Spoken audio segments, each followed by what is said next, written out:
Good evening, ma'am. Good evening, classmates.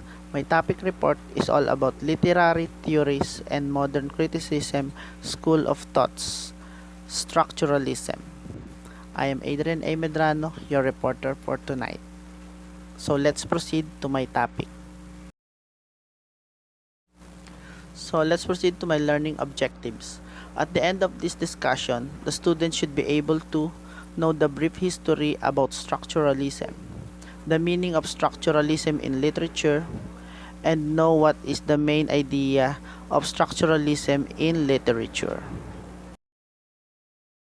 So for my introduction on my report, structuralism was the literary theories which is based on a system of ideas used in the story of language, literature, art, anthropology, and sociology that emphasize the importance of the basic structure and relationship of that particular subject.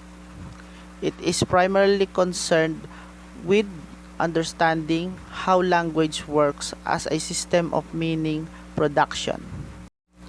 How does language function as a kind of meaning machine?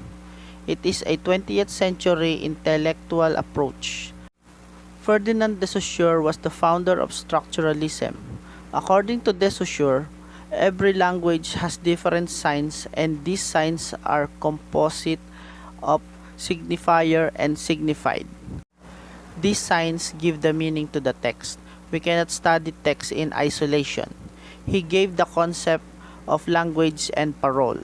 Language is the grammar rules, system, and structure of the language. Structuralism, as a mode of social inquiry, is an entirely different way of looking at social and cultural phenomena. Originally developed in Western Europe, especially France and Germany, in the early 20th century. Structuralism blossomed after the Second World War with the ideas of Roland Barthes in 1915 to 1980, Jacques Lacan 1901 to 1981, and Louis Althusser 1918 to 1990. Not long after, in the 1950s to 1960s, reaction to the structuralism paved the way for another radical set of ideas, which commands up to the present great attention among scholars of society.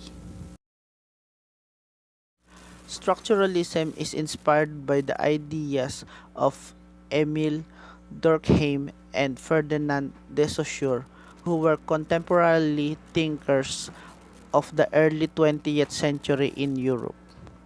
They were the ones who investigate and elaborate on the so-called hidden structures of human life according to them. While on the superficial level, this seems to be chaos and disorder in what humans says or do. A closer look will reveal that all these human activities, everyday sociocultural phenomena mean something after all. They truly are consistent with the laws and rules of human life, and they are highly structured modes of behavior and thinking. What does structuralism means in literature?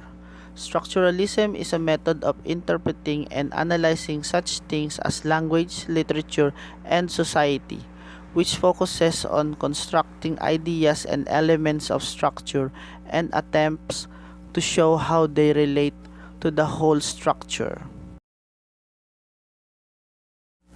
So the main idea of structuralism in literature. In literary theory, structuralism challenged the belief that a work of literature reflects a given reality.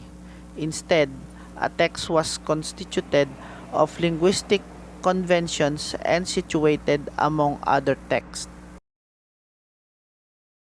So for your questions and clarifications, you may check out with these references. So thank you for listening and have a great night. Thank you.